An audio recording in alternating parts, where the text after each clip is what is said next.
సిఎఫ్ఓగా ఈ బ్లడ్ బ్యాంక్కి తన సేవలు అందిస్తున్నాడు. సార్ మీకు అందరికీ తెలుసు, స్వామినాయుడు అలుపెరగని సైనికుడిలాగా మనల్ని తన జీవితాన్ని అంకితం చేసి ఇట్లా కొనసాగిస్తాడు. అది నాకు ఎనలేని స్ట్రెంగ్త్. వీళ్ళందరూ నాకు వెన్నుదన్నుగా ఉండి ఈ కార్యక్రమం, ఈ బ్లడ్ బ్యాంక్, ఇతర సేవా కార్యక్రమాలు ఏది తలపెట్టినా సరే సజావుగా ముందుకు సాగడానికి మీరందరూ కూడా నేను సైతం అన్నట్లుగా మీరందరూ ముందుకు రావటం. కాబట్టి ఇది ఈ రోజున ఒక నిరంతర జీవనదిలాగా ఈ సేవా కార్యక్రమం సాగిపోతూ ఉంది.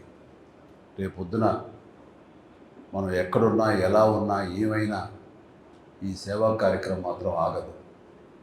ఇది నిరంతరం ముందుకు సాగిపోతుంది. దాని ప్రకారం ప్రారంభమైంది. నా రక్తం పంచిన, రక్తం ఇచ్చిన నా తమ్ముళ్ళు, నా సోదరిమణులు, వీళ్ళందరి యొక్క సహకారంతో ఇది కొనసాగుతుంటుంది.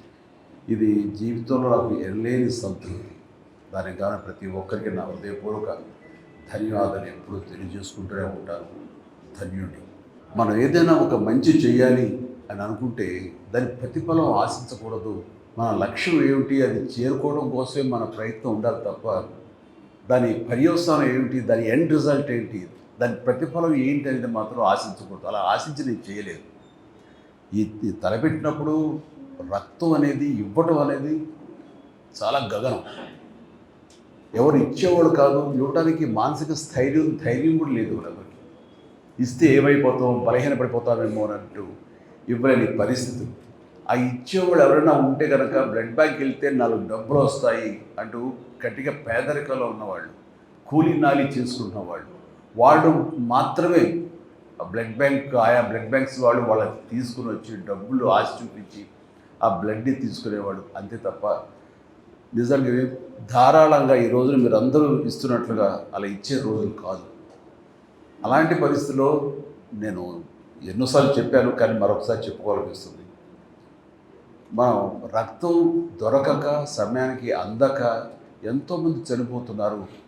ఒక 2 బాటిల్స్ రక్తం దొరికితే కనుక ప్రాణాలు నిలబడేవి అని అన్ని పేపర్లో వచ్చినప్పుడు నాకు చాలా ఆశ్చర్యం వేసింది. అప్పుడు కూడా నాకు అవగాహన లేదు. నేను కూడా ఈ షూటింగ్ నిమిత్తం అలా ఉండి బిజీగా ఉండే ఆలోచనలో ఎప్పుడూ వాటి పక్క దృష్టి సారించలేదు.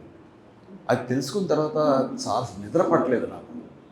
యాక్సిడెంట్స్ అయ్యి కానీ, డెలివరీ సమయంలో అధిక రక్తస్రావం జరిగి కానీ, తలసేమియా వ్యాధిగ్రస్తులు కానీ, లుకేమియా వ్యాధిగ్రస్తులు కానీ ప్లేట్లెట్స్ లేక చనిపోతున్నారంటే నాకు చాలా బాధ అనిపించి, మనకి ఎంతోమంది అభిమానులు ఉన్నారు. వీళ్ళందరూ తలుచుకుంటే కనుక ఇది ఒక దేదీప్యమానంగా ముందుకు సాగిపోతూ ఉంటుంది.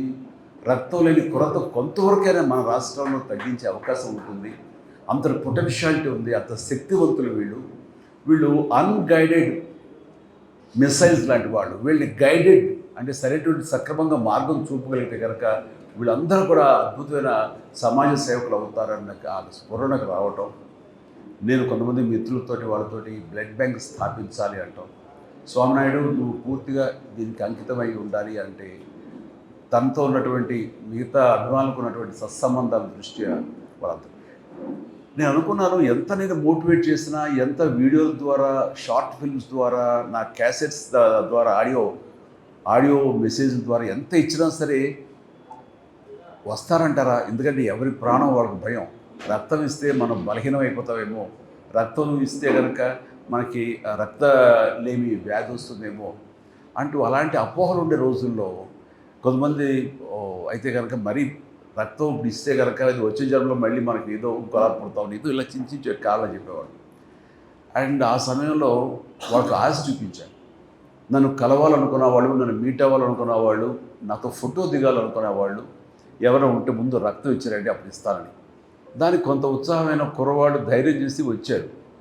వచ్చిన తర్వాత వాళ్ళు ఇచ్చిన తర్వాత రక్తం అనేది అది పెద్ద ఇబ్బంది కాదు అని వాళ్ళకి అర్థమైంది. సో వాళ్ళు ఎంకరేజ్ చేయడం కోసం ఇచ్చారు. వాళ్ళ సరదా తీరిపోయింది. మళ్ళీ నెక్స్ట్ ఇస్తారంటారా వాళ్ళు వచ్చి? ఎవరేమో.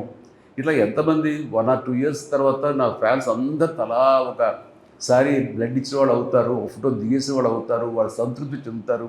ఆ తర్వాత ఇది కొనసాగాలంటే ఎంత కష్టం కదా అనే డౌట్ ఉండేది నాకు. కానీ నా డౌట్ని పటాపంచలు చేస్తూ ఒకసారి ఇచ్చిన వాళ్ళు ఈ రోజులో మీలో ఉన్నారు. అట్లాగా 25 సార్లు, 30 సార్లు, 100 సార్లు, 150 సార్లు ఇవ్వడం జరుగుతుంది అంటే కనుక మీరందరూ ఆ సేవా కార్యక్రమంలో ఉన్నటువంటి ఆ మాధుర్యాన్ని, ఆ సంతృప్తి అది అందరూ అనుభవిస్తున్నారు కాబట్టి ముందుకు వచ్చి ఇంకా ఇది ఇలా కొనసాగుతుంది. అదే దృష్ట్యా నేను కూడా ఈ సేవా కార్యక్రమాలు చేస్తూ ఉన్నాను, ఇంకా కొనసాగిస్తున్నాను. నా తర్వాత చరణ్ అదే విధంగా తను కొనసాగించాలనుకుంటున్నాడంటే కనుక అందులో ఉండేటటువంటి సంతృప్తి అంతా ఇంత కాదు. ఏదైనా సరే నేను ప్రతిఫలం ఆశించకూడదు, తిరిగి ఇలా బౌన్స్ బ్యాకే వస్తుంది, మనం మంచి చేస్తే మంచి వస్తుంది, చెడు చేస్తే చెడు వస్తుంది అని ప్రగాఢంగా నమ్మేవాడిని. కానీ అది ఆశించి కాదు, మన ధర్మంగా నేను నెరవేర్చుకుంటూ వెళ్ళిపోతుంది. సమాజం నాకు ఇంత ఇచ్చినప్పుడు ఈ సమాజం రుణం ఏమి ఇచ్చి తీర్చుకోవాలని ఉత్తమ మాటలు అంటాం కాదు, ఇలా ఇచ్చి తీర్చుకోవాలనేది నేను ప్రాక్టికల్గా చేస్తాను.